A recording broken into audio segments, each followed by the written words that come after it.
Malta, bem-vindos ao terceiro episódio do Míticos FC. Este é um episódio especial, o primeiro com convidado, e também será especial porque iremos falar de uma viagem que acabamos agora de fazer, uma mini tour pela Premier League. O meu convidado é o Renato Soares, amigo, jornalista do 00, que veio comigo nesta aventura pela Premier League.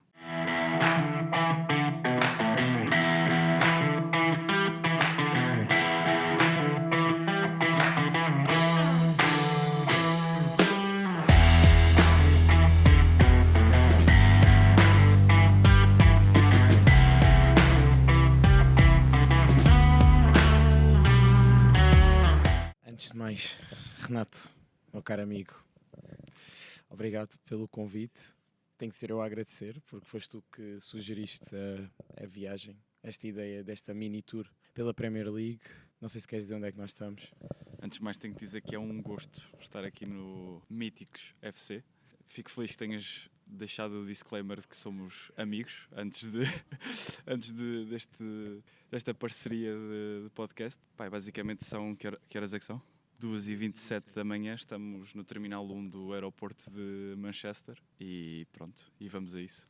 Amigo, estamos no terminal do aeroporto de Manchester porque acabámos de vir de onde, podes dizer? Acabamos de vir de Old Trafford, Manchester United 0, Everton 1.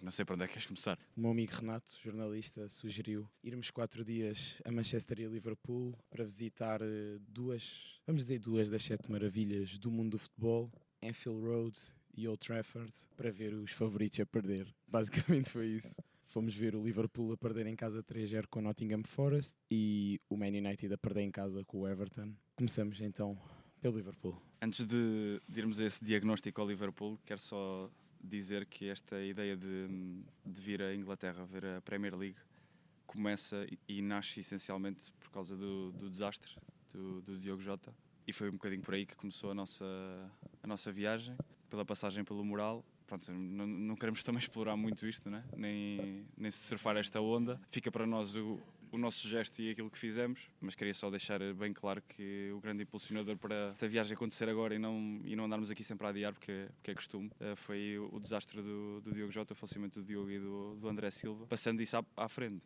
Anfield Road, o que dizer, não é? Desde as paredes com as lendas, aquele encontro que tivemos, não sei se queres contar aqui. Acho que é importante porque, antes de mais, quero só dizer que, e nós já falámos sobre isto sem ser aqui no podcast, mas o Liverpool consegue ser um clube e se calhar é único, e sou suspeito porque o Liverpool é o meu clube inglês, mas acho que é o único clube do mundo que consegue juntar a tradição, o bairrismo, o ser o clube da cidade, com ser uma potência mundial, sabe conjugar a questão comercial com a questão desportiva e cultural daquela cidade. Com isto, faz com que pessoas de todos os continentes visitem Anfield para ver os jogos, para ver, neste caso, o jogo com o Nottingham Forest, e encontramos um senhor mexicano, simpatizante do Toluca, e que tinha uma blusa do Paulinho em Anfield, basicamente é isso. Falámos com ele, o nosso amigo mexicano, falou-nos do Paulinho, deixou muitos elogios ao Paulinho, e disse que esperava que o Paulinho fosse à seleção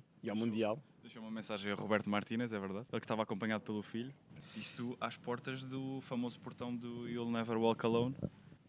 Explica, quanto tempo é que nós fomos para dentro do estádio? Primeiro, não sei se queres abordar, pronto, nós tivemos uma grande luta para comprar bilhetes. Sim, É? claro. Para ir ver o jogo. E fomos para o estádio, 4 horas antes? 3 horas antes? O jogo foi às 3, nós estávamos lá às 11 e tal. Ou seja, nós, para dar um bocado de contexto, nós ficámos alojados em Manchester, chegámos numa sexta-feira, sábado de manhã arrancámos em direção ao Liverpool e chegámos para aí 3 horas antes do jogo começar. Fomos dos primeiros a entrar no estádio, em Anfield Road, e tivemos a oportunidade de ficar a ver o estádio a encher de forma orgânica, que nos surpreendeu bastante, porque a 10 minutos antes de começar o jogo, o estádio estava aqui, a metade da lotação. Nota-se que é uma coisa muito natural, como quase tudo funciona com membership e como funciona com... Pronto, as pessoas... E voltando à questão do lugar anual e de ser um clube muito local, as pessoas conhecem-se todas umas às outras, as pessoas têm uma dinâmica muito própria, não é? Posso dar um exemplo perfeito disso? Porque, e agora até vou aqui hipotecar a minha carreira como jornalista, porque eu tentei influenciar o Alex a fazer aqui uma malandrice, que era basicamente nós aproveitarmos o facto de haver alguns lugares livres nas primeiras filas de Anfield Road para ficarmos lá. E a verdade é que nos sentámos em 2 lugares e ainda vimos lá o primeiro minuto de jogo, vimos lá o pontapé de saída, o primeiro minuto de jogo, e depois sim vieram 2 pessoas e as pessoas que estavam ao lado conheciam e disseram-nos logo: olha, vocês devem se ter enganado no lugar. E é aquilo que estás a dizer, toda a gente se conhece ali, há membership, há lugar anual, há aquele sentimento de comunidade. E só para completar a tua ideia, em Old Trafford também não senti isso, mas há outros estádios, principalmente o Santiago Bernabéu e, por exemplo, do Atlético de Madrid, onde eu fui lá este ano, onde já se sente que aquele sentimento de pertença em muitos sítios perde-se, está muito comercial, percebes? E o Liverpool teve essa capacidade de não cometer esse erro. Eu acho que na questão do Liverpool, imagina, nós andámos lá à volta e a sensação que eu fiquei, que se por certos momentos tu esqueces que aquilo parece o Liverpool, que é o Liverpool, que é o gigante, podemos dizer que é o top 5 das equipas mais importantes, ou das maiores equipas do mundo, da história do futebol, e parece um clube, não quer dizer um clube pequeno, mas um clube muito regional. Não tá, tu vais a estádios em Portugal, eu já fui ver um jogo à Itália, já fui à Espanha, etc. E tu vês sempre grandes confusões, grandes aglomerados. Também nós entramos muito cedo, mas à volta do estádio estava sempre assim, estava equilibrado, estava super bem organizado, tudo super tranquilo. Os torniquetes, é das minhas memórias preferidas. Nós temos de passar de lado no torniquete por aquilo ser tão pequenino. Tudo super bem organizado, tudo super tranquilo. É isso, mas é que voltando àquela questão, é juntar a tradição. Tu tens a questão de já tens a tecnologia, já tens o bilhete online, já tens isso tudo, e depois estás num sítio em que tens que passar de lado. A arquitetura dentro do estádio é toda antiga, mas depois por fora, nós os dois já fomos ao Selhurst Park, do estádio do Crystal Palace, e o Anfield é um pouco parecido com o estádio do Crystal Palace, porque tu vês uma coisa de fora, depois vês uma coisa lá dentro, e depois vais à zona do relevado, é outra coisa completamente diferente, e os clubes ingleses conseguem juntar muito essa questão de manter os valores do tradicional inglês, mesmo sendo aquelas coisas que tu imaginas, sabes que vai ser assim. Se calhar o Emirates do Arsenal é diferente, parece ser um estádio mais moderno, ou o Etihad, não fomos, mas eu não estava à espera de ir ao Anfield e fosse uma coisa totalmente moderna, estás a ver? É giro ver essa coisa, não me querendo repetir, mas é muito engraçado ver essa questão de uma arquitetura super tradicional, British, depois o estádio na zona do relvado super moderno, a logística é moderna, a loja moderna, e depois tens coisas tradicionais. É uma experiência única. Não sei se queres acrescentar alguma coisa antes de falarmos do pré-jogo. Por mim ia já para o pré-jogo porque foi delicioso. Tenho a dizer aqui que foi a primeira vez que ajudámos aqui um tifo andasse de um lado para o outro. Eu não sabia que o Liverpool fazia. Eu já tinha visto este tifo várias vezes, não sabia que o Liverpool fazia esta coisa de eles metem um tifo na bancada central e andam da esquerda para a direita durante, sei lá, 5, 10 minutos e pronto, e o tifo passou por nós umas 2 ou 3 vezes e foi engraçadíssimo. Antes de irmos ao jogo, eu acho que nós temos que falar de uma coisa, que é quando subimos a escada para chegar ao relevado pela primeira vez. Indescritível. Eu lembro-me de estarmos a passar as portas e eu dizer-te: pá, Alex, olha para a esquerda e vê só onde é que nós estamos. E descer aqueles degrauzinhos, nós olhar para baixo, a fazermos de propósito para não levarmos um spoiler do estádio, do relevado. E olhar para aquela monstruosidade. Porque olhar para o relevado de Anfield, e nós que somos aqui uns geekzinhos de futebol, é impossível estares a olhar para o relvado de Anfield e não estares a ver Gerrard, Torres, Xabi Alonso, Salah, que tivemos a sorte de o ver, se calhar já não no seu prime, mas tivemos a sorte de o ver. É como tu disseste, uma das 7 maravilhas do futebol, certamente. Nós tentámos fazer esse exercício. Entra nas 7, certamente. Ainda não descobrimos bem quais são as 7, mas Old Trafford e Anfield entram certamente. Podemos ir depois mais à frente a isso. Eu não tenho palavras para aquilo que senti e para aquilo que vi. Senti-me uma criança, literalmente. Acrescentando, basicamente, a única coisa que eu posso dizer é que quando tu vês tanto aquele estádio na televisão, quando tu vês tantos jogos, tantos momentos, tantos vídeos, highlights, essas coisas todas, quando tu estás ali, tu nem sabes bem o que é que has de fazer. Tu ficas tipo, ok, é isto, agora faço o que? Tiro fotos, faço um vídeo, o que é que eu faço? Não sei, basicamente não sei. Pormenor engraçadíssimo. Estávamos frente ao relvado e só para dar força àquilo que tu estás a dizer, lembro perfeitamente tu te virares para mim e dizeres: mano, eu não sei o que é de fazer, não sei o que é de gravar, não sei como é que é de fazer, porque estou completamente parvo a olhar para isto, e acho que isso define completamente a viagem em si, porque depois vamos contar mais à frente tudo aquilo que aconteceu também em Manchester. Sem palavras. Vamos falar de bola agora.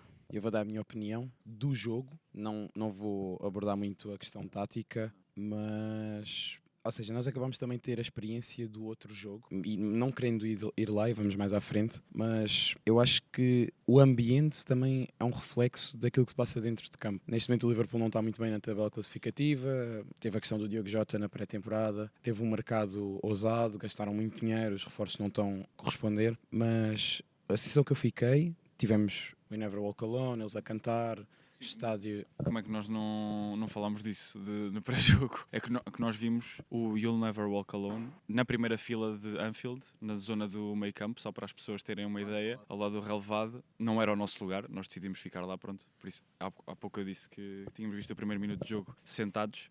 Acho que é de top 5 momentos futebolísticos da minha vida. Arrepiei-me profundamente. E tudo aquilo que dizem desse momento fez jus, completamente. Não sei se concordas com isso ou não. Pá, basicamente, sim. Acho que sim. Porque é aquela cena que... Aquilo correspondeu exatamente às expectativas que eu tinha sobre esse momento. Mas sobre o ambiente do estádio do Liverpool, eu senti muito que os adeptos são um pouco o reflexo do mau momento. Se tu tens muitos clubes que, de certa forma, muitas vezes quando a equipa está mal, puxam, eu estava à espera, sendo honesto, que a malta do Liverpool fosse mais, tipo 90 minutos ali, sempre a cantar, sempre a apoiar, e eles são muito reservados, não sei, clamavam, davam as suas opiniões, mas não estavam muito a cantar. Era mais dar os seus bitites, entre aspas, do jogo, e eu não estava à espera disso, honestamente. Estava à espera mais de uma malta fervorosa, mas lá está. Se calhar, se fôssemos ver um jogo na época passada, seria completamente diferente, não é? Neste momento, se calhar quando tu vens de 6, 7 derrotas... 6 derrotas nos últimos 7 jogos, se não me engano. Tu vens desse registro negativo. Estás a meio da tabela classificativa e depois ainda te vês a perder. Pá, a vontade também não é muita de estares ali a cantar. Eu queria, em relação aos adeptos, também queria dizer uma coisa que é... Os adeptos ingleses têm uma particularidade muito engraçada e eles correspondem exatamente ao estereótipo que fazem deles. Não no sentido da parte dos hooligans, nada disso, mas que... O vocabulário, logo para começar. O vocabulário e a maneira como eles reclamam. Nós falámos depois do jogo sobre os adeptos e eu, ao pé de mim, tinha um adepto que literalmente a equipa já estava a perder e faltava 10 minutos para o jogo acabar, a equipa 3-0, completamente na área adversária, já o tudo por tudo, no desespero, já mais com o coração. Muita gente a sair do estádio. Isso também é verdade. Faltam 10 minutos para o jogo acabar, já está 3-0, eles vão-se logo embora. Não estava à espera disso, mas no comportamento dos adeptos ingleses nós temos na cabeça que eles estão sempre a reclamar, o que é verdade, mas eles conseguem desligar, eles conseguem estar a reclamar e depois rirem-se deles mesmos, das figuras que estão a fazer. E voltando ao que eu estava a dizer, eu tinha ao meu lado um senhor que estava com o filho a ver o jogo e houve uma perda de bola a meio campo do Liverpool. O Liverpool estava em cima do Forest, ali a procurar um espaço para entrar dentro da área e para procurar a finalização. Eles perdem uma bola a circular, uma bola que não se deve perder. Ele rapidamente se levantou, uma data de asneiras em inglês, para o McAllister ou para o Chiesa, foi para um deles que perdeu a bola. Tu és isto, tu és aquilo, palhaço, não sei o quê, nananana. Ele irritou-se tanto, ele sem querer deu um safanão no filho. Ele sentou-se, olhou para o filho e tipo, pediu desculpa e começou-se a rir, tipo, assim, sabes que o pai não é assim, o pai não é assim. Então, tipo, é bem estranho, porque não só eles têm essa consciência de que o futebol é a coisa muito importante da vida deles, eles vivem o futebol, se calhar como nenhum outro país, mas eles conseguem desligar, ao ponto de eles no final do jogo levaram 3-0, estão num momento mau, mas eles aplaudiram a equipa. Tanto tens a malta que sai, como tens a malta que ficou lá a aplaudir. E não sei, não querendo ser crítico, não é o meu papel, mas não sei até que ponto é que isso iria acontecer em Portugal, por exemplo, um Benfica, um Porto ou Sporting, levar 3-0 em casa e eles irem aplaudir. Mas também, se calhar, lança o debate se é cultura, se já é excesso de, não sei bem, entre aspas, de perdoar os maus resultados, mas eles têm essa cultura muito própria de aplaudir, de desligar a questão do adepto, do adepto louco, entre aspas. Pá, e foi muito, muito engraçado. Depois desta análise crítica aos adeptos ingleses, eu acho que vou à parte do jogo, vou fazer essa parte por ti, ok? Mas antes tenho um apontamento que eu sei que tu me vais dar razão, que são as cadeiras em Anfield. As cadeiras em Anfield... Espera aí, Alexandre, diz só o que queres dizer. Não, eu só quero dizer que eu estou há 2 dias, depois do jogo de Anfield, eu não me consigo agachar porque eu estou com umas dores nos rins, que eu tive o jogo inteiro apertado, porque as cadeiras eram minúsculas, e tive com os pés de um gajo nas costas o jogo inteiro.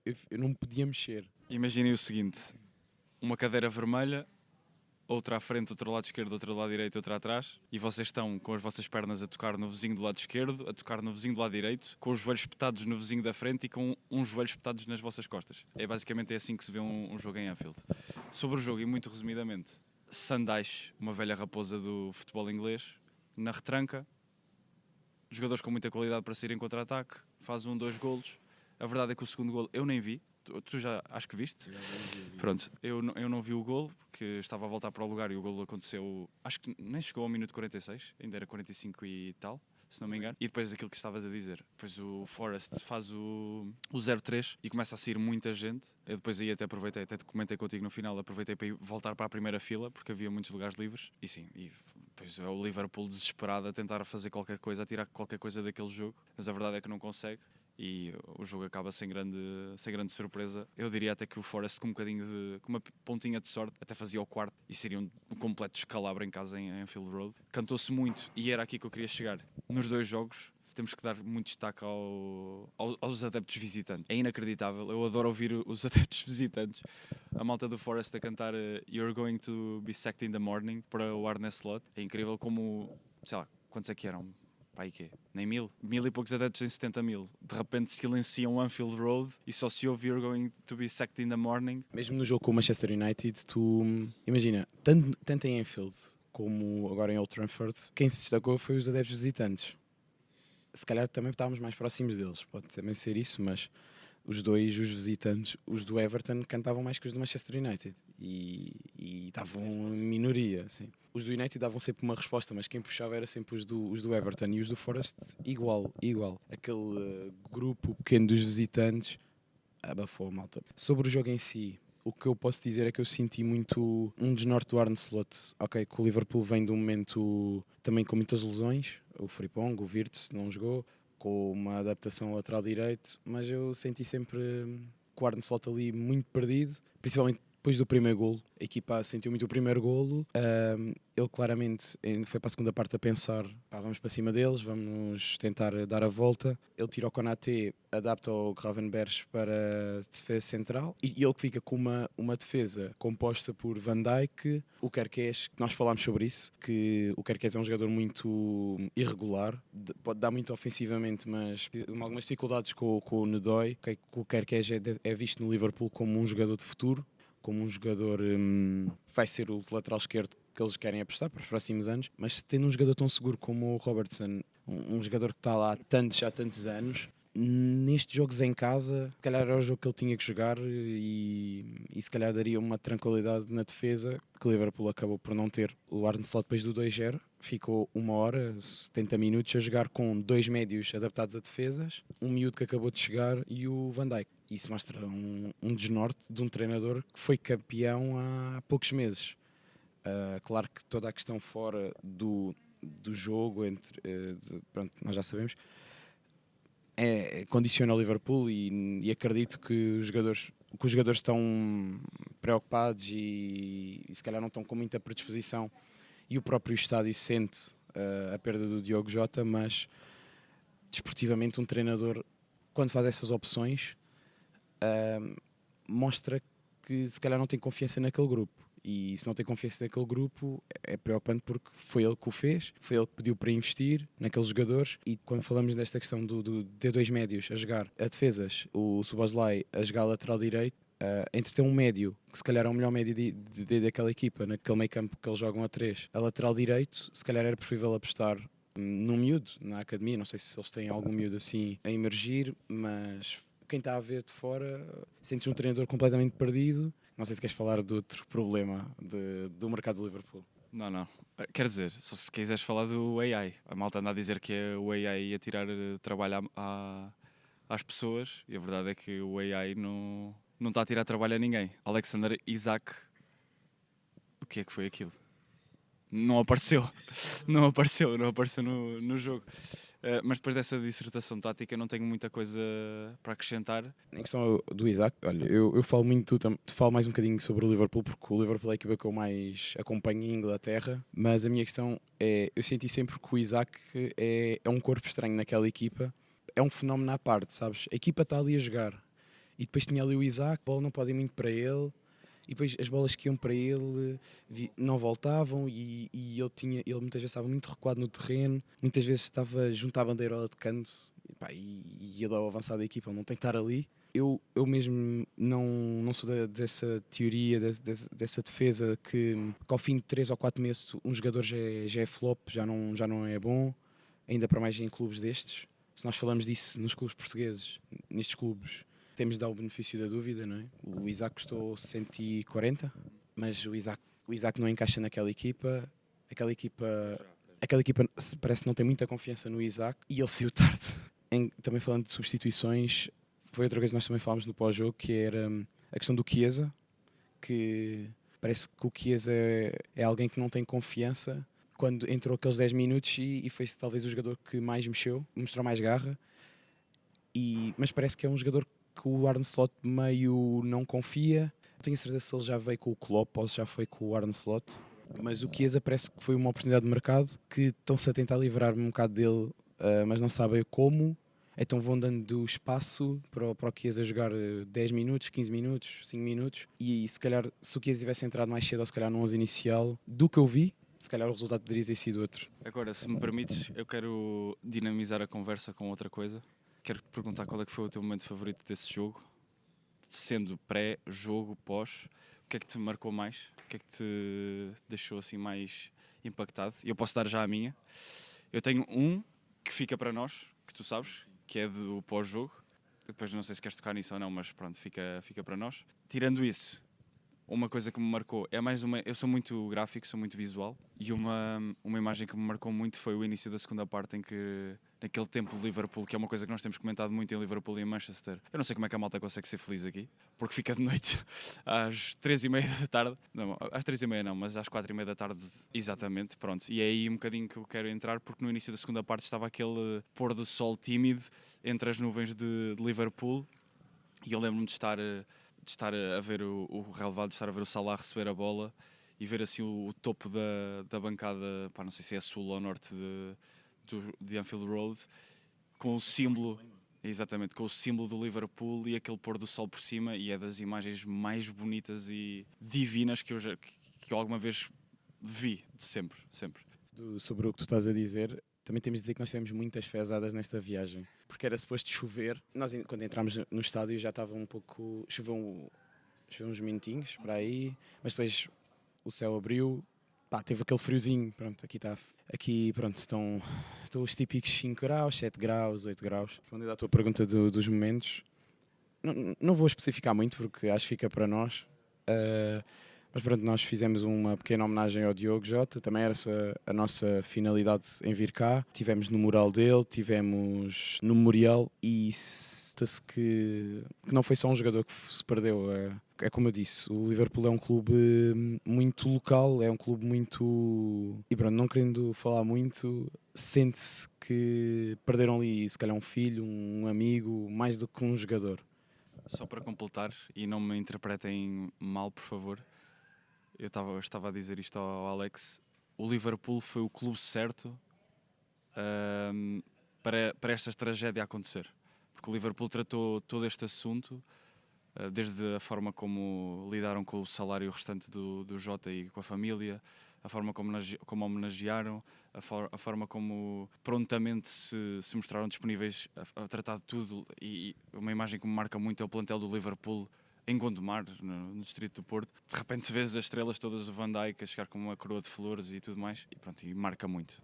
Terminado o nosso primeiro jogo, uma derrota inesperada do Liverpool contra o Nottingham Forest, nós fomos visitar o velho rival, o Everton. E é o seguinte, não sei se estão a par, mas o Everton jogou praticamente toda a sua história num estádio chamado Goodison Park, que este ano mudaram de estádio. Nós fomos ao Goodison Park, está fechado, deu para tirar umas fotos, não deu para visitar, e depois tivemos a feliz ideia de ir ao centro da cidade, estátua dos Beatles, o turismo, já noturno, mas turismo, dar ali, conhecer o centro. E depois fomos ao estádio do Everton, ao Hill Dickinson Stadium, o estádio que foi inaugurado ainda nesta edição da Premier League, a meio da temporada, mas é um estádio que fica longe, longe, longe. Eu já não sei se eles são rivais. Eu sinto que o Hill Dickinson Stadium fica tão longe de Anfield Road como o Old Trafford. Não sei se tu sentiste isso. Nós fizemos uma caminhada. Nós terminámos sábado com. Podes só dizer o número? Eu vou-te dizer a medida e tu vais dizer o número com que terminámos, ok? Com quantos quilómetros terminámos nós o sábado, Alex? 19 e pouco. 19 e pouco, porque nós andámos pelo centro e fomos querer visitar o novo estádio do Everton, que não visitámos. Vimos só por fora, porque também estava fechado. Aquilo fica numa doca, fica... uma das partes do estádio fica junto ao mar, que se quiserem ver via Google Maps, vão ou imagens de satélite, etc. É mais fácil transmitir a ideia, mas o estádio do Everton é um monumento gigante, mas que fica fora do centro da cidade. Anfield também fica fora do centro da cidade, mas fica numa zona específica. Mas o estádio do Everton fica no meio de uma zona industrial. Parece um porto, o antigo porto, parece uma zona de fábricas e de repente está lá o estádio. E nós falámos sobre isso também, que é o quão prejudicial pode ser esta deslocação do estádio, porque nós fomos e voltámos ao estádio e nós no máximo vimos 10 pessoas a andar ali. E o estádio do centro de Liverpool, aquele que é próximo, mas fica... nós andámos ir e voltar uns 5 km e aquilo só vês fábricas abandonadas, cafés, assim, caminhos sinistros. Eu não sei o que é que a malta de Liverpool e Manchester, mas mais Liverpool, tem com as luzes nas cidades, mas aquilo não se vê nada. Tenho um apontamento perfeito para dizer agora, porque além de luzes, esta malta não sabe o conceito de passadeiras. Eles não têm tinta na estrada. Eles têm assim uns semáforos meio estranhos, meio escondidos de cada lado da estrada. E tu que adivinhas que aquilo é uma passadeira porque, de facto, há uma rampa. Porque senão tu não sabes que aquilo é uma passadeira. E nós, nas primeiras horas em Manchester, tivemos algumas dificuldades, já para não falar do facto de termos de nos habituar a olhar para o lado contrário, quando vêm os carros. Ainda nos assusta quando o carro começa a fazer uma rotunda pela esquerda. Mas a verdade é que esses caminhos sinistros espalham-se por Manchester e Liverpool. E o problema é que a partir das 5 da tarde, um tempo chuvoso, assim, cinzento, escuro, são os condimentos perfeitos para ficar em casa, a ver a bola, não é? Eu senti quando fomos ao estádio do Everton, para terminarmos a questão do Everton, mas aquilo estava tão nevoeiro, tão escuro, tão escuro. Há um filme que é o Bebê de Rosemary, é um filme de terror e é um filme americano ou inglês, mas acho que é inglês. E o filme é todo nevoeiro, tudo escuro. E eu parecia que nós parecia que estávamos nesse filme. E depois, pronto, esbarrámos com eles na porta, porque o conceito de fanzone só funciona quando há jogos, não é quando não há. Resumido, acho que terem sido o Goodison Park não foi uma grande ideia para o Everton, que acaba por ser uma ponte, porque foi o outro jogo que nós fomos ver. Fomos ver hoje, segunda-feira, que é o dia que nós estamos a gravar. Estamos a gravar na madrugada de terça-feira, mas na segunda-feira fomos ver o Manchester United Everton, mas a Old Trafford. Eu não sei se, meu amigo, o homem da logística, queres falar toda a aventura até próximo do apito inicial? Então, isto começa há umas semanas atrás, numa troca intensa de e-mails entre mim, a Premier League, assessores do Manchester United, tudo o que posso imaginar. Tentei chegar a treinadores adjuntos do Ruben Amorim, nutricionistas, fisioterapeutas, toda a gente que me pudesse ajudar, porque a Premier League não estava a facilitar muita coisa para arranjar credenciais e para irmos ao jogo como jornalistas. E depois dessa troca de e-mails eu ia falando com o Alex, olha, falei que há um rapaz aqui que é a estrela principal, que é o George. Olha, Alex, o George disse-me que em princípio dá, mas precisa que a Liane me responda. E a coisa foi adiante, até que eu e o Alex, no sábado à noite, se não me engano, ou domingo de manhã, comprámos os bilhetes para ir ver o Manchester, porque achámos que, pronto, chapéu, não é? Não vamos ficar sem ver o jogo, porque viemos até aqui para isto mesmo. E eis que há pouco o jogo era às 8 da noite e nós às 5 e tal da tarde demos por nós na zona de entrada dos jogadores do Manchester United para tentarmos arranjar ali qualquer coisa, uma conversa com o Dalot, um autógrafo do Bruno, uma coisa do género. E eis que eu recebo um e-mail a dizer: Renato, já falei com a Liane, podes dirigir-te ao Media Center que estão lá as tuas acreditações. E eu não tenho mais nada, pego no Alex, vamos diretos ao Media Center do Old Trafford, chegamos lá e qual não é o nosso espanto, quando está lá uma credencial com o meu nome, não havia do Alex e eles prontamente fizeram uma, exemplares, super rapidíssimo, imprimiram na hora e nós passámos de estarmos na ideia de ir ver o jogo numa das pontas de Old Trafford para de repente estarmos na cozinha do Media Center a comermos do bom e do melhor. A segundo jantar, porque tínhamos jantado antes uma refeiçãozinha, uma promoção. Não sei se queres dar só esse props às promoções de Manchester. Ele não vai ouvir este episódio, muito provavelmente, mas espero que ouça. Mas pá, temos que agradecer ao grande David, porque pá, eu vi um vídeo do David a falar de Londres e ele falou-me de uma coisa que foi a nossa salvação e de todas as pessoas pobres que venham ao Reino Unido, que são os meal deals, que são promoções de 3 libras e 55, apanhámos de 5 e tal, 3,85, que é uma sandes, um snack e uma bebida, fica a 3 libras e 85, que foi 90% das nossas refeições. Pronto, e que nos salvou e irá salvar qualquer pobre português ou de outra nacionalidade que vier à Premier League, vier ao Reino Unido. Nós estivemos a fazer o jantar, era 6 horas, mas já era de noite. Estivemos a comer, nossa sandes, nosso suminho, nosso snack, cheios de frio. Aconteceu tudo o que o Renato explicou e nós chegámos ao Media Center e fomos jantar outra vez e fomos ver o jogo na bancada de imprensa. Tendo em conta que o nosso material disponível para trabalhar eram 2 telemóveis e nenhuma caneta tínhamos. Ficámos ao lado de um... Acho que podemos dizer que ele era um pivô... não sei se pivô... repórter de pista, ou era o repórter de pista da BBC Sports. Foi lá ver o jogo, a relatar o jogo do Manchester United contra o Everton. E nós ali, a comer do bom e do melhor... a beber do bom e do melhor, apesar da comida ser um bocadinho picante, ali na bancada de imprensa, quando, uma hora antes, não fazíamos ideia. Nós já tínhamos desistido, no fundo. Nós já tínhamos desistido da questão. Só dar o contexto que ainda há, 2 semanas, acho eu, fui a Famalicão para fazer o Famalicão Futebol Clube do Porto pelo 0-0 e por infortúnio, por estar muita gente, muitos jornalistas, pronto, jogo contra uma equipa grande, o espaço da imprensa de Famalicão não é gigante e um colega meu teve de ficar na zona de imprensa e eu, sem espaço, tive de ir para a zona da bancada fazer o jogo. Pronto, ao pé dos adeptos do Famalicão. Corta para nós em Old Trafford, primeiro jogo de Premier League para ambos, e de repente temos banquinhos alcochoados, só para dar algum contexto. Agora tivemos de, e provavelmente tiveste de fazer aqui um corte brusco na edição, tivemos de mudar de lugar porque um segurança do aeroporto decidiu que nós não podíamos estar a ocupar a tomada que estávamos a ocupar e agora estamos a ocupar outra tomada. Pronto, vamos resumir a coisa desta forma. Estava eu a dizer que tinha tido essa experiência em Famalicão e que agora estávamos em cadeiras alcochoadas,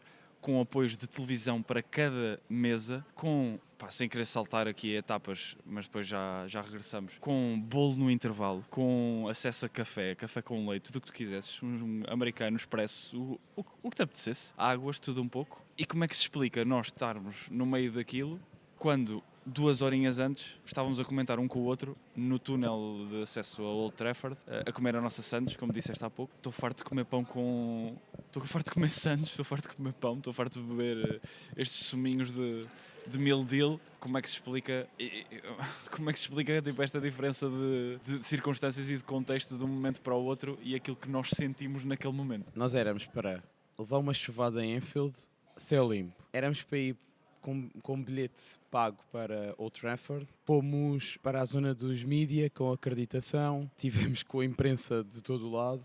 Não é o que eu digo, esta viagem teve muita fezada, mas correu tudo bem e não vamos a metade. Não sei se tu queres falar o que é que achaste do Old Trafford. Tu és mais United? Não sei. Eu devo confessar que o Old Trafford, para mim, se Anfield foi o que foi, Old Trafford acho que foi a coisa mais impactante que vi no mundo do futebol. Entra no top de vida mesmo, porque seja aquela praça lá fora, aquela fachada principal em que nós estávamos a comentar que havia aquelas fotos do Ronaldo quando ele chega em 2003, coisa parecida, lá dentro nós olhamos para aquele relevado e passou aqui Beckham, passou aqui o Ronaldo, passou aqui o Van Persie, passou aqui toda a gente que lá passou. Sir Alex Ferguson sentou-se naqueles bancos que nós estávamos pertíssimo, aqueles bancos à inglesa, escondidos, típicos de Old Trafford, o relevado que faz aquela aquela rampazinha, não é plano. Depois de acabar a linha, faz uma rampa para baixo. Acho que toda a gente que gosta de futebol, gosta da Premier League, gosta de Manchester, conhece e percebem o que estamos a querer dizer. E o estádio de Old Trafford tem uma vida muito própria. Nós estávamos a falar há pouco dos adeptos do Everton. Eu confesso que não sei como é que se chama aquela música, que é bastante conhecida, mas a música que eles passaram no início do jogo, pá, e é um momento arrepiante de ouvir aquele estádio a broar, a cantar em uníssono. Uma coisa estratosférica. Há muitos apontamentozinhos que me levam para a nostalgia, desde aquele muro em tijolo, sei lá, lembro-me por exemplo agora do Cristiano a reclamar com o Ten Hag, encostado ao muro, e nós estivemos ali à frente. Se calhar já estou a dar um bocadinho de spoiler, porque nós fomos até ao relevado mesmo. Nós tocámos no relevado, só para que se perceba. Acreditações não tinham acesso a relevado. Antes do relevado há outra coisa. E aí eu vou deixar seres tu a explicar, da parte da conferência e não sei o quê. Mas fomos ao relevado, arrancámos um bocado de relevado, estivemos lá na converseta com segurança de Manchester e demos-lhe a volta para ele nos deixar ir ao relevado. Vimos os bancos de perto. Nesse caminho até ao relevado, podes só dizer com quem é que nos cruzámos e com quem é que tirámos foto? Com o treinador vencedor, com o homem que foi ao estádio do seu antigo clube ganhar. O Everton já não ganhava de 2013 em Old Trafford. Roberto Martínez, o último treinador a ganhar em Old Trafford. Com cabelo. Ele ainda tinha cabelo. Roberto Martínez estava na Sky Sports, acho eu, a fazer a análise do jogo, pré-jogo, pós-jogo. Mas sobre o Old Trafford eu já disse que sou mais adepto do Liverpool, gosto mais do Liverpool. Liverpool e o United são grandes rivais. Podemos arriscar a dizer que se calhar o Liverpool e o United são mais rivais do que o United e City. Também fomos ao Etihad, só que um pequeno desvio, fomos ao Etihad, não entramos, só estivemos na parte de fora, como aconteceu com o do Everton. Fomos à loja, sente-se que é um clube a crescer, mas que ainda é muito artificial. Eu tenho aqui um apontamento muito pessoal, porque o ano passado eu vi a meia-final da Taça de Inglaterra em Wembley, entre o Chelsea e o Manchester City, e os meus bilhetes eram para o lado do Manchester City. E eu dei por mim a meio do jogo, vou só resumir isto desta forma, dei por mim a meio do jogo a desejar por tudo, não só que o Chelsea ganhasse, mas que eu estivesse do lado do Chelsea.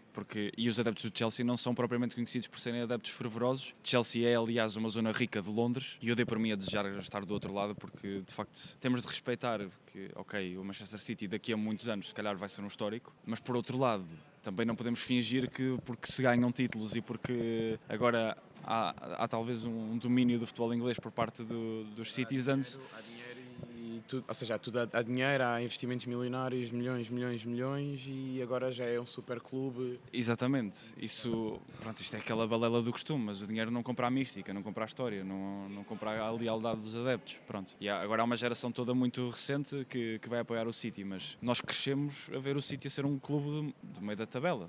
Conseguimos ver aquele iniciozinho de Agüeros e coisas parecidas, mas para trás era um clube de meio da tabela. Não, sobre Old Trafford, queria só dizer que a nossa geração, dos 20 e poucos anos, nós crescemos com o United do Ronaldo, com o fim do Ferguson.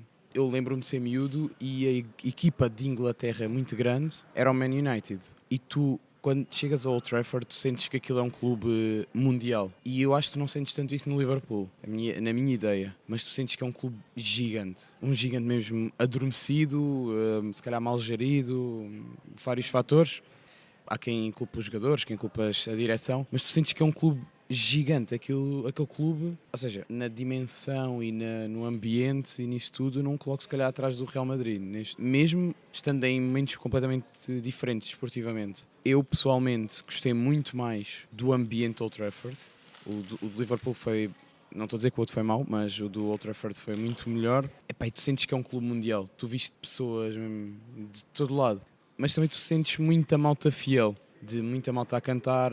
Nós também falámos sobre isso, que era da questão de sentirmos que o United se calhar já era um clube um bocado plástico. Também acaba por ser uma consequência dessa globalização do Manchester United, mas também há muita malta a apoiar o Manchester United. E eu senti isso, que Old Trafford é um estádio de um clube gigante. E é um estádio incrível. Nós falámos que estávamos no FIFA, literalmente. É um concretizado um sonho e tu sabes que, como tu disseste, Ferguson, Ronaldo, Beckham, Cantona, Roy Keane, Giggs, Paul Scholes, dos portugueses o Nani, Tiago Bebé, essa grande lenda, Bruno Fernandes, etc. Mas Old Trafford é Old Trafford, então eu acho que seria impossível Old Trafford desiludir. Não sei se tu concordas. Eu sinto que nós poderemos não estar a fazer o melhor serviço aqui a elogiar a Old Trafford, porque ainda estou num pico de adrenalina tal que não me permite analisar as minhas emoções da forma mais consciente. E eu sei que tu concordas com isso, de certeza absoluta, porque nós viemos a conversar desde... Aliás, eu acho que a coisa que nós mais dissemos hoje um para o outro foi: olha lá onde é que nós estamos. Olha lá para o que é que está à tua frente. Olha lá para a tua direita. Olha lá, porque é uma coisa que não se explica. Tu quando cresces... Espera aí, agora estão a ser... Não. We don't have it. No. Sorry. Pronto, agora vieram-nos pedir aqui um isqueiro. Acho que podes deixar isto aqui sem cortar, fica genuíno. Estava a dizer que quando cresces a ver um estádio, quando tu vês highlights, quando tu jogas jogos como nós, que gostávamos de FIFA, Football Manager, quando tu vês os teus ídolos a pisar aqueles palcos, a valorizar aqueles palcos e a trocarem... Por exemplo, para os nossos colegas sportinguistas, o Bruno não pensou duas vezes a trocar o Sporting pelo United, o Ruben igual. São clubes tão grandes, tão gigantes, tão poderosos, que as pessoas não conseguem dizer que não. E quando tu passas, no nosso caso, 23, 24 anos da tua vida a ver isto, a ser influenciado por isto, e de repente estás lá, que tu tens de fazer um esforço genuíno para te aperceberes que estás dentro daquele mundo, que não estás... Porque parece que estás dentro da televisão, estás dentro do FIFA, tipo... Tu não consegues explicar por palavras, pelo menos neste momento, aquilo que viste, aquilo que viveste, aquilo que sentiste. Não há mesmo forma de o fazer. E pronto, e seguindo aqui a nossa narrativa da fezada, a verdade é que, pronto, nós fomos para o jogo a achar que ia ser uma coisa, íamos ver o jogo de um sítio, íamos se calhar tentar ir chamar um Dalot, por exemplo, no aquecimento, e de repente demos por nós, na segunda parte do jogo, a preparar perguntas, porque íamos à conferência de imprensa do Ruben Amorim, conferência de imprensa da Premier League em Old Trafford, e é uma coisa parva, não é? Nós demos por nós ali no Diplo, no Google Tradutor. Éramos os únicos portugueses lá. Nós até comentámos isso, que pronto, a malta da DAZN vai fazendo o que pode, mas que na altura, se calhar, do Mourinho tínhamos sempre um jornalista português nos jogos dele, e que agora, nos jogos do Ruben, só quando a malta da DAZN consegue ir, faça a publicidade, e éramos os únicos portugueses lá, num jogo especial, porque fazia exatamente, acho que ainda não dissemos isto, fazia exatamente um ano desde que o Ruben Amorim se tinha estreado. Pá, um jogo com muito significado, e nós pronto, fomos para a conferência todos golosos, na expectativa de fazer uma pergunta ao Ruben. A verdade é que o assessor não estava para aí muito inclinado, ainda lhe perguntámos, ainda lhe pedimos e dissemos que éramos de Portugal, e ele disse que não tinha tempo, deu só as perguntas à imprensa inglesa, e depois não sei se queres dizer aquilo que nós fizemos, porque tivemos muita lata. Pronto, assim que o Ruben respondeu à última pergunta, eis que nós... Não, basicamente eis que nós gritámos que somos portugueses. Ruben, somos portugueses, dá para pelo menos tirar uma fotografia. E o Ruben, pronto, nós estávamos com a expectativa que fôssemos lá ver uma vitória do United, que a equipa está intermitente, mas é um bocado... É melhorar. Também é impossível fazer pior do que fizeram no ano passado, só se descessem quase de divisão, mas o Ruben Amorim, dentro daquele semblante carregado, porque lá está, também tivemos uma fezada no jogo que fomos ver, o Everton, como disse, não ganhava lá desde 2013, foi lá ganhar com 10 elementos o jogo inteiro. Não explicámos uma das coisas principais, que foi a expulsão do Everton, que foi a porrada entre aspas, entre o Idrissa Gana Gueye e o Michael Keane, em que basicamente há ali um lance qualquer, eu não sei quem é que erra, mas o Keane empurra o Gueye. Isto é que minutos? 10 minutos? 15? Dos 20? Pronto, assumimos 20, por volta dos 20 minutos. O Keane empurra o Gueye, e o Gueye não tem mais nada, dá uma espécie de uma chapada na zona do pescoço do Michael Keane, e o árbitro, claro, conduta violenta, expulsou, e o Everton ficou a jogar com menos um desde os 20 e poucos minutos. Ficou uns 70 minutos a jogar com 10, porque um jogador com 36 anos ou 35 anos decidiu dar uma chapada no próprio colega de equipa, para não falar que antes o Everton já tinha sido obrigado a fazer uma substituição, porque o capitão, o Coleman, tinha-se lesionado aos 10 minutos. Estavas a falar e estava-me a lembrar de uma questão ainda sobre o Old Trafford e do Man United, que é: o United não ganha um campeonato há mais de 10 anos, já vai quase para 13 anos sem ganhar o campeonato.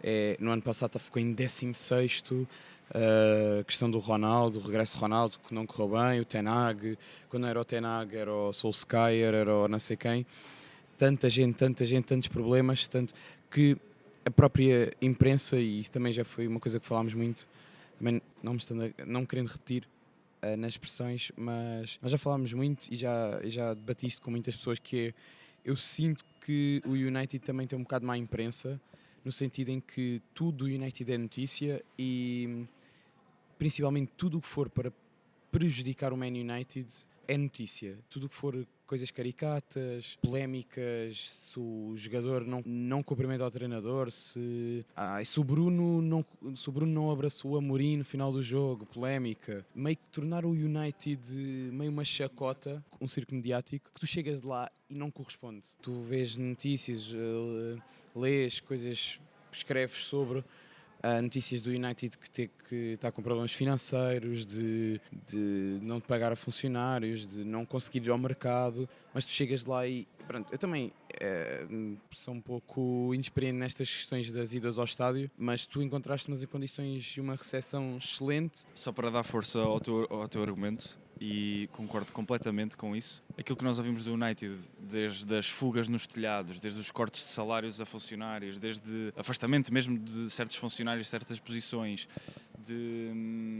das faltas de condições nos ginásios, tudo isso, que eu acredito que exista e que seja uma verdade, claramente, e que o clube tem de trabalhar. Mas a verdade é que tu chegas ao estádio, és recebido como és recebido, com condições brutais, num estádio incrível, incrível, incrível, incrível. E eu que tive já no Signal Iduna Park e no estádio Diego Armando Maradona, onde, por exemplo, coisas simples, não me foi oferecida comida, e tu, no United, no jogo da Premier League, eu fui em Champions League, no jogo da Premier League, os jornalistas estavam lá, nós fomos para lá 2 horas antes, os jornalistas já lá estavam, quase todos, a comer, a conviver, numa sala de mídia, com espaço para trabalhar, com espaço para comer, com espaço para tirar cafés, com casa de banho, com tudo aquilo que temos direito, com pessoas a trabalhar lá, a levantar pratos, a meter pratos, fruta, salada, tudo o que se possa imaginar. Um verdadeiro rodízio, podemos classificá-lo assim. E fomos recebidos assim. E como é que se explica que o Man United está em crise, que se corta nas coisas? Como é que se explica isso? E continua a ser um clube com a classe que é, com a forma de receber com que recebe. Como é que se explica isso?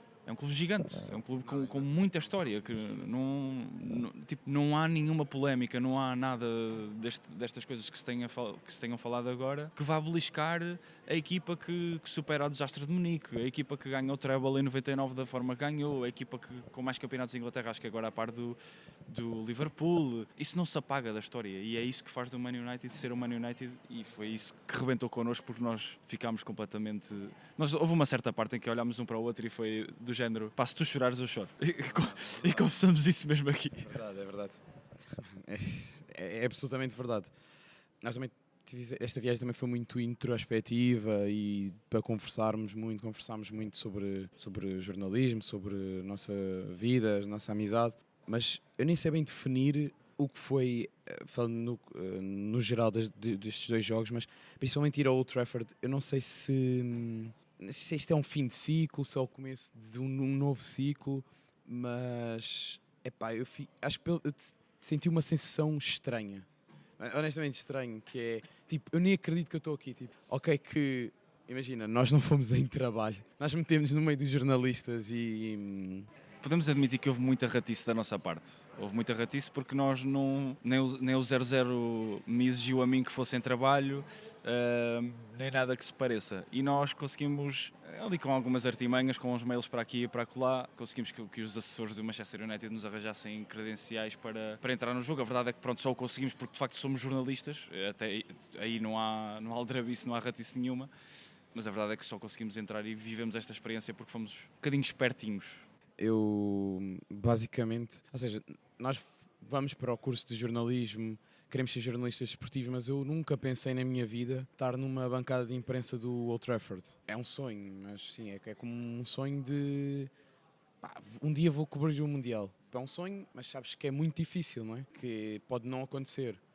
Nunca pensei estar lá, nunca pensei estar numa sala de imprensa do Man United a ver o Amorim falar do pós-jogo. Nunca pensei estar ali rodeado de imprensa internacional e nunca pensei, após o jogo, após a conferência, e mais uma vez, muito obrigado ao Rubén Amorim, que não é fácil perder com 10 contra 10 a jogar 70 minutos contra um adversário com -1 em casa, quando a equipa vinha de um bom momento, ter muita predisposição, e o Ruben Amorim não nos respondeu à pergunta porque não foi possível nós fazermos a questão, mas depois da nossa insistência chamou-nos e nós, num contacto curto que tivemos com ele, tirámos uma fotografia com ele, desejámos boa sorte e no fundo tivemos uma oportunidade de estar pessoalmente com, se calhar, o maior treinador português da atualidade. Isso mostra também como ele é como pessoa, como profissional, porque não sei quantos treinadores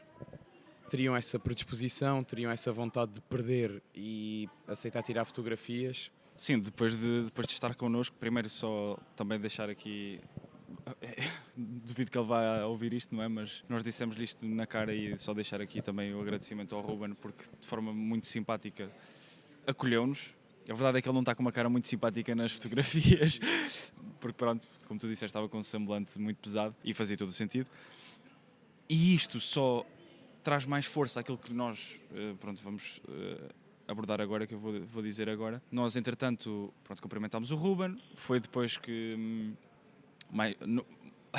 numa nova onda de ratice e despertice, fomos onde a nossa credencial não nos deixava ir e fomos até ao relvado, e foi aí que encontramos o David Moia. Passámos algum tempo no relvado e quando estamos de saída da Old Trafford decidimos passar outra vez pela entrada dos jogadores, onde vimos um aglomerado de pessoas e pensámos, se calhar está ali algum jogador, algum da formação, uma coisa parecida. E não, era Ruben Amorim, acompanhado só pelo assessor, dezenas de pessoas, atrevo-me a dizer centenas, mais de 100, à espera dele, incluindo pessoas com camisolas do Sporting e tudo mais. E o Ruben, quando eu digo uma a uma, é mesmo uma a uma, foi tirar fotografias, dar autógrafos. Não posso dizer que foi com um sorriso nos lábios porque ele não estava com essa predisposição. Ninguém gosta de perder, não é? Ninguém gosta de perder.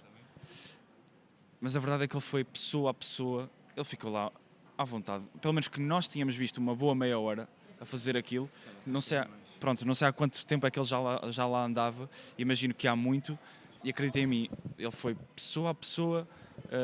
Trocou umas 3, 4 palavras com cada pessoa, não foi uma coisa nem olhar para os olhos das pessoas, foi mesmo uma coisa sentida. Houve pessoas que até lhe deram uma prenda, por acaso não vi, houve uma senhora portuguesa que lhe deu um cachecol quando estava a chegar perto de nós. Eu não vi de que clube é que era verde, não sei se era do Sporting. Lembro-me perfeitamente dele assinar a camisola do Sporting e até dar uma gargalhada. Estavam lá mais uns portugueses, devem ter dito qualquer coisa, talvez se calhar no Sporting estavas melhor, e ele se calhar até mandou uma piadita ou outra, e riram-se ali. E é de uma natureza e de um humanismo que nós víamos o Ruben no Sporting, e sendo sportinguistas ou não, acho que todos nós torcíamos um bocadinho pelo Ruben. Eu lembro-me de estar a ver o Sporting a jogar contra o Manchester City e estar a adorar ver aquilo e achar que o Sporting do Ruben Amorim ia fazer coisas gigantes na Champions. E o Ruben tem esta capacidade, faz lembrar muito o Mourinho na altura quando foi em 2005 para a Inglaterra, para o Chelsea. É muito carismático, leva as pessoas com ele, e vê-lo assim, fora das câmaras. Aliás, até foi nas câmaras porque nós estávamos lá e fizemos questão de meter isso nas redes do 00. Mas fora do foco, sem que ninguém pudesse ver, sem que tivesse lá a imprensa televisiva a gravar para que ele tivesse boa imprensa ou coisa do género, esteve lá de coração, de pessoa a pessoa.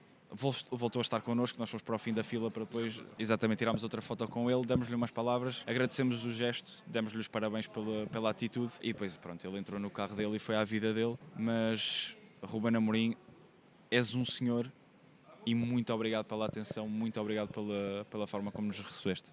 Isso mostra também do Ruben também a forma como ele é um treinador diferente, não só do ponto de vista tático, de tudo isso, mas também de pessoa. Acho que a capacidade de saber perder, principalmente, como tu disseste, ele não estava lá aos pelinhos, né? Tipo, não estava lá extremamente contente. Se calhar fez o dia aqueles miúdos que vinham de uma derrota, fogo, ok, lá vamos nós outra vez. Estávamos há 5 jogos sem perder, lá vamos nós outra vez perder com o Everton. Não precisas de ir tão longe, não foi só aqueles miúdos. A verdade é que fez-nos o dia a nós. Ele trocou 4 palavras connosco a primeira interação e nós parecíamos crianças na Disneyland. Imagina, quando nós fomos a este jogo, nós dissemos, era bom falar com o Ruben, mas falar com o Ruben Amorim 2 vezes, ir à conferência de imprensa, a bancada de imprensa do Old Trafford, tocar no relvado, conhecer o David Moyes. Nós estávamos, nós os dois e os seguranças, ao lado do relvado. Nós fechámos o estádio. Literalmente nós, quando saímos de lá, eles estavam a tirar, já a fechar os bancos, a meter papéis por cima das coisas, já a tapar tudo. Éramos nós, a malta da limpeza e os seguranças que queriam ir embora e nós não o deixávamos, basicamente. Nós estávamos ali e ficávamos ali, mas ainda bem que fomos porque ainda apanhámos o Ruben, não é? E só para completar a ideia que estava a dar há pouco, o Ruben é uma pessoa muito emocional e eu tenho a certeza absoluta que a derrota lhe custou muito e isso ainda valoriza mais a atitude dele, porque tu lembras-te perfeitamente durante o jogo, o Ruben até dentro do campo entrou a dar indicações. Ele não parava quieto, ele gesticulava, ele sentava-se e chamava o adjunto e ia e vinha e dizia aos jogadores para acelerar e para rodar e para fazer. É uma pessoa muito ligada ao jogo, com muita energia. Eu tenho a certeza absoluta que ele deve-se desgastar imenso. O próprio semblante dele no pós-jogo dizia isso, não é? Que a derrota custou muito e ele é uma pessoa que não está sempre às voltas ali no banco, entrega tudo e não deve ser fácil para ele. Faz agora um ano do primeiro jogo, não deve ser nada fácil para ele este para-arranca do Manchester United, que o coloca também em xeque e que coloca muitas dúvidas no trabalho que ele está a fazer, não é? Porque podemos fazer também a ponte e falando um bocadinho do jogo, não é? O Ruben, o United reforçou-se, mas quando é um buraco muito grande, não é logo, não é com 2 ou 3 que se resolve. O Manchester United, se calhar o maior clube inglês, a par do Liverpool, Manchester United, Liverpool e o Arsenal, talvez são os maiores clubes ingleses. Um clube dessa dimensão ficar em 16º lugar, não digo que é um renascer das cinzas, mas tu vês isso em outros clubes que já aconteceu coisas parecidas. Tu não consegues ter uma equipa que vai do 16º lugar para o primeiro, ou para o segundo, ou para o terceiro. O United reforçou-se, mas neste jogo, que também estava condicionado a ser o Mateus Cunha e sem o Sesco, o United não tinha opções ofensivas. O Ruben queria mexer porque estava a perder, viu uma equipa bloco baixo, compacta, a obrigar o United a cruzamentos, e ele queria tirar o Zirkzee, por exemplo, queria mexer no ataque e não tinha ninguém. Só tinha o Mason Mount. Isso para um treinador jovem que vem de um campeonato importante como é o português, mas que chega à maior liga do mundo, que se quer provar, que se quer mostrar, que quer comprovar que é tudo o que dizem dele, estar sempre também a ser condicionado dessa forma, acho que é um desgaste enorme. Sim, só para completar, o United, o gigante europeu que se quer e que se quer voltar a ser e a reencontrar, sejamos muito diretos. O Lamans não pode ser guarda-redes titular do Manchester United. O Patrick Dorgu não pode ser o lateral esquerdo titular do Manchester United. E por aí fora. E é neste momento, é nestas condições que o Ruben trabalha, é nestas condições que ele tem que trabalhar, e isto não desculpa tudo, como é óbvio, pronto. A verdade é que a equipa rematou muito e nós falámos disso, estávamos a falar disso com o segurança até no estádio. Acho que foram 25 remates à baliza, 25 remates, 6 ou 7 à baliza. Lembro-me de algumas boas defesas do Pickford. Olha, que jeito dava no Manchester. O Pickford, uma exibição estratosférica. Aquela defesa ou um remate cruzado do Bruno Fernandes de fora da área é absurda. Mas é como tu dizes, quando de repente falta o Sesco, e mesmo o Sesco também ainda tem algum grande caminho para andar. Mas quando falta o Sesco e o teu avançado é o Zirkzee, que nós sabemos que ele não é bem um avançado puro, e nota-se. Quando falta o Mateus Cunha, tu tens de pôr o Amad Diallo e meter o Mazraoui à direita, e depois o Mazraoui está desligado e tens de puxar o Amad para a ala direita e meter o Mason Mount, e depois meteste o Mount logo no início da segunda parte, e então durante a segunda parte não tens ninguém para meter na frente. O Ruben mexeu metendo o Dalot, esquerda, teu Mainu no meio, e quer mexer na frente, quer dar outras coisas, quer meter se calhar um jogador que de repente rompa, que vá para cima, que mexa, como os rivais têm, e ele não tem. Tem meninos da formação, e lá está, é isso. O único jogador que tinha para o ataque era o Mason Mount, que entrou logo no início da segunda parte. E quando tu metes o teu trunfo no início da segunda parte e as coisas não estão a sair, e depois queres voltar a mexer, e a equipa não responde e queres ir ao banco para fazer a coisa andar outra vez e não tens ninguém, fazes o quê? É desesperante. Não podes inventar. O Ruben olhava para o banco e muito falava ele com o Carlos Fernandes, com o adjunto, e não havia solução. O que é que havia de fazer? Era bola parada, era remate de fora, era insistir. O Ruben pedia para se rodar rápido e os jogadores estavam muito pastelosos, esta expressão de futebol, perdoem-me. Estavam ali muito a empancar. Se calhar houve ali uma certa fase em que já estavam precipitados. Lembro-me de alguns passos precipitados do Bruno, lembro-me de algumas más decisões do Ioro, em que muitos Rodriguinhos. Lembro-me de o Ruben estar aos berros. roda, porque era para a bola chegar ao Amad Diallo, que é dos únicos que vai para cima e que consegue desmontar ali um defesa, que na altura era o Grealish que lhe aparecia pela frente, e a bola não chegava, ia dentro, e ia ao Casemiro, ia ao Bruno, e depois perdia-se o ataque. Pronto, mas para não entrar aqui muito no campo técnico-tático, que é um bocado entediante, acaba por ser um resultado que infelizmente... Aliás, eu ia dizer que seja justo, mas não me parece que seja justo. Se fosse um empate, eu até aceitava. Só completando o que estás a dizer, o Manchester United nunca senti que fosse uma equipa, ou seja, nos últimos minutos, já em função de estar a perder 10 minutos no final do jogo, é normal ter este tipo de comportamentos, mas eu nunca senti o Manchester United uma equipa nervosa, uma equipa que não soubesse o que é que tinha que fazer taticamente, o que é que tinha que fazer com bola, mas ao mesmo tempo ter uma equipa muito previsível. E o Everton, se calhar, o facto de ter jogado com 10 até foi uma vantagem para o próprio Everton, que de certa forma possibilitou ao David Moyes se calhar fazer um jogo que ele queria mais fazer, percebes? Porque se calhar com 11 jogadores o Everton se calhar ia se expor mais, ia subir as linhas um bocadinho mais, ia dar espaço nas costas ao Diallo, ao Zirkzee, etc. E como se viu com menos um durante praticamente o jogo inteiro, fechou-se. E esse trio de ataque do Manchester United não sabia o que havia de fazer com a bola. Muito previsível, tentar tabelas, tentar jogo interior, pouco remate. O Bruno se calhar foi o jogador que mais tentou o remate fora da área, mas o Manchester United, e nenhum treinador pode ficar refém de uma equipa que não consegue vencer um adversário teoricamente mais frágil quando se perde 2 jogadores, não é? O Manchester United não pode perder em casa com o Everton não ter o Mateus Cunha e o Sesco, não é? Que todas as equipas têm jogadores que se lesionam, todas as equipas vão entrar desfalcadas, e o Manchester United não pode funcionar muito bem quando tem todos, e quando perde 2 jogadores, perder em casa da forma como perdeu. E acho que os jogadores, de certa forma, têm que ser um bocado mais egoístas. Não precisas de sempre tentar driblar o lateral e ir para dentro e estar-se de cara com o guarda-redes. Se tens a bola, se tens que rematar a baliza, tens que procurar o gol de todas as formas. Era desesperante. O Zirkzee, não querendo estar aqui a massacrar o Zirkzee, mas o Zirkzee só começou a atacar a bola de cabeça nos últimos 20 minutos, com aquele tamanho, e o Rubén Amorim não faz milagres. Amigo, não sei se queres dizer mais alguma coisa sobre o jogo do Man United. Acho que estou bem. Estás bem? Então, foi isso. Nós éramos para ir ver o Man United com bilhetes, acabámos por estar na bancada de imprensa, fomos à conferência, conhecemos o David Moyes, tirámos uma foto, sentámos ao lado do relvado do Old Trafford e arrancámos relva do Old Trafford, e podemos ter mais uma história, ou mais 2 histórias, ou uma viagem para contar, que se calhar muito poucos serão aqueles da nossa idade que terão, e também porque nós somos de certa forma de outros, muitos jornalistas que nós conhecemos se calhar nunca tiveram a oportunidade de estar ali onde nós estivemos.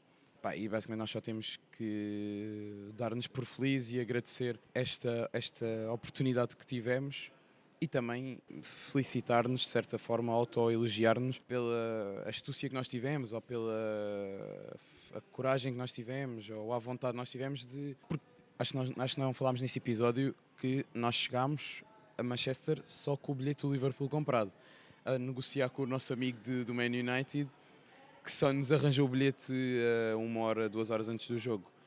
Por isso também Há outra parte dessa corrida ao bilhete do Manchester United que eu me esqueci de contar, que foi no avião para Manchester. Nós viemos separados, claramente, porque não íamos gastar mais dinheiro para estarmos juntos dentro do avião da Ryanair. E eu vim ao lado do irmão do nutricionista do Manchester United, que me disse, pronto, a meio da viagem disse-me isso, e nós viemos a conversar, e ele disse-me que, pronto, ia falar com o irmão a ver se conseguia. Foi muito simpático. Infelizmente, pronto, não conseguiu. E nós conseguimos o bilhete, como o Alex disse. Só para voltar a reforçar, eu prometo que nós discordamos muitas vezes, mas esta viagem, na forma como a estamos a contar, é isso. Na forma como a estamos a contar, é normal que concordemos em quase todos os assuntos. Só para reforçar aquilo que o Alex estava a dizer, acho que nós temos que ser muito gratos, porque somos muito privilegiados por poder fazer uma coisa deste género, obviamente. Apesar do esforço de estar no chão do aeroporto, porque o voo mais barato é amanhã de manhã, apesar do esforço de comer pão com sandes de pão dentro de pão, e beber água em quase todas as refeições e trazer bastantes barritas e bolachas de Portugal para não ter que gastar aqui. Apesar disso tudo, somos muito privilegiados, mas acho que temos mérito pela malandrice e eu orgulho-me muito disso, porque no Liverpool, em vez de vermos o We'll Never Walk Alone no nosso lugar, vimos ali na relva, a 3 metros do relvado de Anfield, em vez de... No jogo do Liverpool com o Forest, nós vimos os jogadores, nós ficámos mais próximo dos jogadores do Nottingham no aquecimento. Tivemos o Gibbs White aqui a 70 metros de nós, 80 metros, menos, Matt Sells, Hudson-Odoi, que são pessoas que para nós são, ou seja, nós sabemos que são reais, não é? Mas que são, é como visse uma personagem de uma série ou de um filme, não é? Nós vemos esses jogadores, achamos que são excelentes jogadores, mas nunca pensamos ou acreditamos que vos vamos ter ao pé de nós tão próximo ou que um dia os vamos ver ao vivo, não é? Isso transcende a qualquer liga. E para concluir da minha parte, só quero dizer que eu acho que em nada a Premier League desiludiu. Acho que foi exatamente, ok, que a nossa aventura foi diferente do só ir ao jogo, principalmente este jogo do Manchester United, mas não desiludiu em nada. Superou, porque fomos também superando na forma como arranjámos para ir ver o jogo, mas é a melhor liga do mundo, não é? É a melhor liga do mundo e não desiludiu de forma alguma neste caso. Melhor forma de acabar, eu estava só a dizer aquela parte da malandrice, mas acho que já se percebeu. A melhor forma de acabar é dizer-te que eu já não me lembro quanto é que gastei e só sei que nunca me vou esquecer deste fim de semana prolongado. Tu vais poder contar aos teus filhos e aos teus netos que tocaste no relvado de Old Trafford e que viste o relvado de Anfield. Isso não tem preço, basicamente, isso não tem preço algum. Principalmente com o perigo desta nova moda de refazer os estádios, e o Manchester que até apresentou já o novo projeto, e eu tinha muito medo de não pisar estes históricos. Confesso que tenho uma dor gigante por nunca ter ido ao Camp Nou original, e acho que este fim de semana vai ficar gravado nas nossas memórias para sempre. Nós já tivemos muitas aventuras no passado, diferentes, mas esta aqui é especial e quero agradecer também a Alex por teres vindo. Agora vamos terminar este podcast com um momento de lamechas. Nós já falámos bastante um com o outro, não é preciso estar aqui a dizer muitas coisas, mas pronto, muito obrigado por teres vindo e não trocava esta viagem, esta companhia por nada, e que seja o primeiro de muitos e que consigamos completar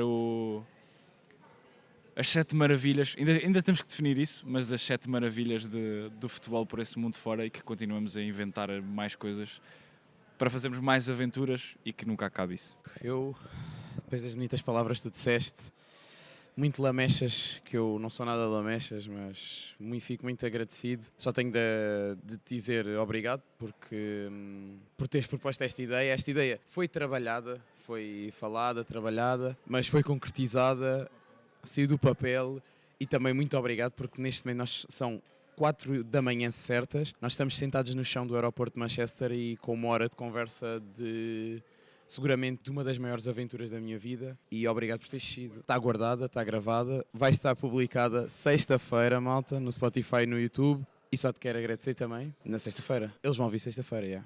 É episódio normal. É hoje, sexta-feira, exatamente, é das horas, já é muito tarde, já estou muito cansado, mas só te quero agradecer por tudo e por ter sido o primeiro convidado do meu podcast, amigo. É especial. Ganda bacalhau. E malta, obrigado por terem ouvido esta epopeia. Espero que tenham percebido tudo o que foi esta viagem, que nós tenhamos explicado tintim por tintim o que vivemos, como foi o jogo, como foi o ambiente, como foi tudo isso. E espero contar-vos com o vosso apoio todos os episódios, todas as sextas-feiras, Spotify, YouTube. Na próxima sexta-feira, volto aos episódios com as histórias normais. Eu espero contar com vocês desse lado. Muito obrigado.